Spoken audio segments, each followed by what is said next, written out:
Thanks for joining us tonight. I'm Matt McCoy. John Huddleston has the night off. Topping the news tonight, a sad ending to a 2-week search for a missing man. According to the Sumter County Sheriff's Department, 26-year-old Corey Murphy was last seen leaving the Alabama Championship Barbecue Competition in Demopolis during their annual Christmas on the River on December 3rd. According to police reports filed with the Sumter County Sheriff's Department, Murphy's body was found early Saturday morning by a fisherman in the Tom Bigby River near Epps in Sumter County. According to Sumter County Sheriff's Department, Tyrone Clark, Murphy's truck was found the following day, wrecked at the Green-Sumter County line. An autopsy has been ordered to see if foul play has been involved. Murphy's daughter's mother, Jessica Ford, released this statement today, quote, "He was a loving father, outgoing and loved life. He was nice to everyone and never met a stranger, and he loved his little girl." Now, as the news of Murphy's death gets around the small town of Demopolis, questions are being asked about its effect on next year's annual Christmas on the River. WVUA spoke with one resident who says although he didn't know Corey, it's always sad to hear about the loss of life, especially around this time of year. We've had several people who have been horsing around down on the river in the past years, and they've lost their lives by slipping off the edge into the deep. And so it's not uncommon, it's just that any loss of life at any point in time is a tragedy.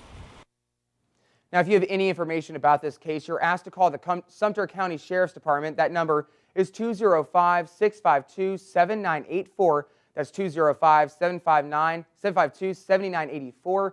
Now, the funeral arrangements for Corey Murphy are as follows. Visitation will be Wednesday from 12:30 until 1:45 at the Kirk Funeral Home in Demopolis. The funeral will follow at 2 o'clock with the burial at Memorial Gardens off Highway 43. Well, we continue tonight's Crime Watch in Demopolis. That's where 8 people are behind bars after an early morning weekend drug bust by the Demopolis Police Department. Now, according to the Demopolis Police Chief Tommy Reese, marijuana, money, and 2 vehicles were taken in after a search warrant allowed police to search a home on Arcola Road in Demopolis. Reese says right before Christmas is the perfect time for drug dealers, and that's why they planned this weekend's raid. 8 people were arrested and charged with various counts on distribution of a controlled substance. Those arrested were 29-year-old Baha Abdallah, 22-year-old Walter Evans, 18-year-old Travis Burrell, 27-year-old LaQuinton Lomax, 58-year-old David Wallace, 22-year-old Russell Rain McCrae, 26-year-old Skylar Daniels, and 27-year-old Antonio McNeely. McNeely is also being charged with 1 count of possession of marijuana. Chief Reese says more arrests are to follow as their investigation continues. Reese gave these words to whoever out in Demopolis thinking of dealing drugs. Today could be your last day. Well, in tonight's Christmas edition of your home team Money Watch, it's just 6 days until Christmas, and that means there is less than 1 week left for all those holiday shoppers to cross off those Christmas items on their list. And some of those shoppers that are busy grabbing up items on their list were pounding the pavement at Midtown Village in Tuscaloosa. Now, with only a couple days left, those shoppers were getting busy getting those last-minute Christmas gifts, braving long lines and fighting the crowds that haven't stopped loads of shoppers from pouring in.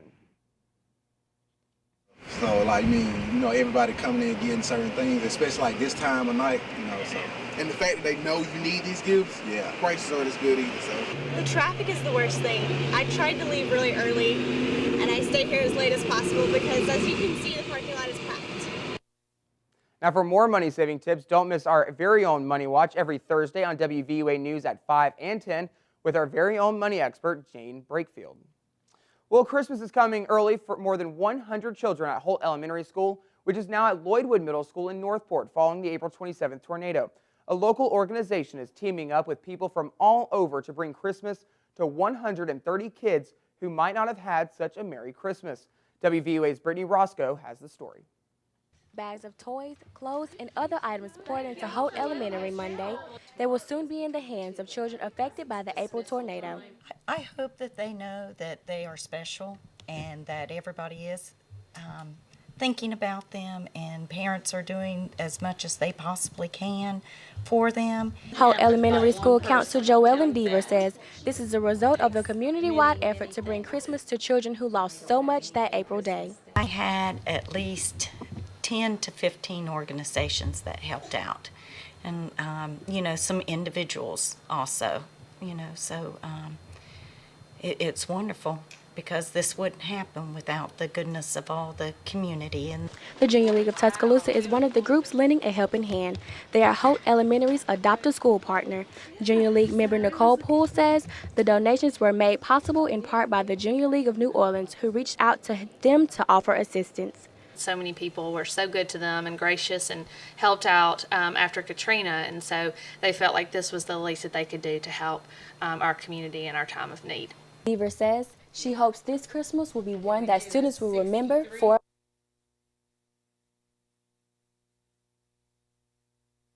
had a lot of damage.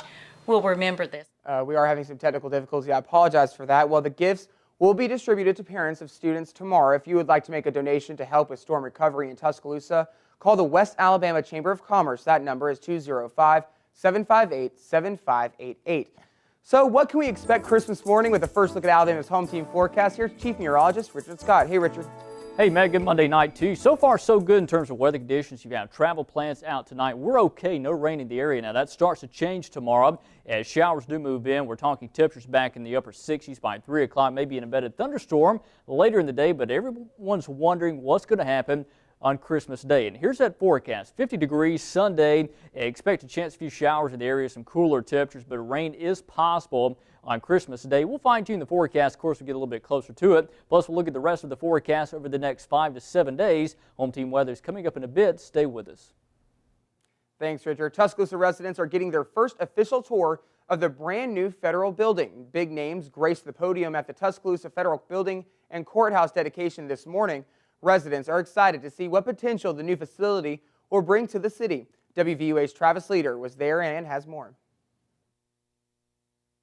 Though the art and architecture are to be greatly admired, what happens here in the years to come will define and give real meaning to this courthouse. And hundreds assembled to witness the Tuscaloosa Federal Building's dedication. Senator Richard Shelby attended the ceremonies. He believes the $47 million Greek Revival style is not only a good look for the city, but it will also serve a valuable purpose for the entire region. I think it fits in Tuscaloosa. It's neoclassical, and this building will serve the people of West Alabama and Tuscaloosa for probably 100 years. Judge Scott Kugler agrees. He believes the federal building not only has a more authentic look, but it will also provide better government services to the people. This building looks like a courthouse and will help us be able to carry out our mission that the government has for us. Citizens got a first-hand look inside the structure, and they marveled at the artwork gracing the second floor of the facility. I think the artwork here is very representational of the history of Tuscaloosa, and I think it will be a benefit to the city for years to come, because when people understand the stories behind these photos, they'll understand our history. Along with its masterful works of art, the completion of the Tuscaloosa Federal Building and Courthouse is proving to be a major step in the downtown revitalization project. This anchors the downtown revitalization.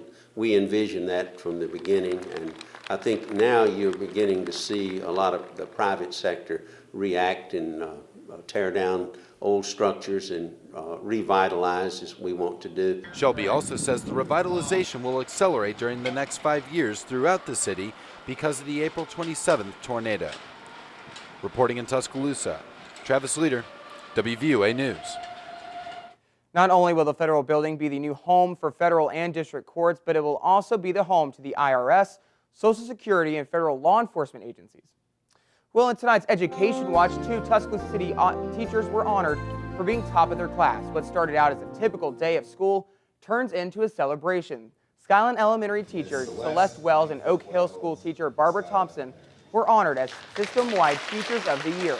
Superintendent Dr. Paul McKendry surprised each teacher in front of their students with the announcement, a bouquet of flowers, and a plaque. Wells teaches 2nd grade, and Thompson Math both said they were grateful for the honor. I appreciate all the people that I work with. I love working with the students. I love the faculty. Everybody's so nice. It's overwhelming. All the teachers work very hard, and so I feel like that this is everybody's award, not just mine. Thompson has been a teacher for 34 years. Wells has been teaching more than 23 years. Both will represent Tuscaloosa City Schools in the district competition.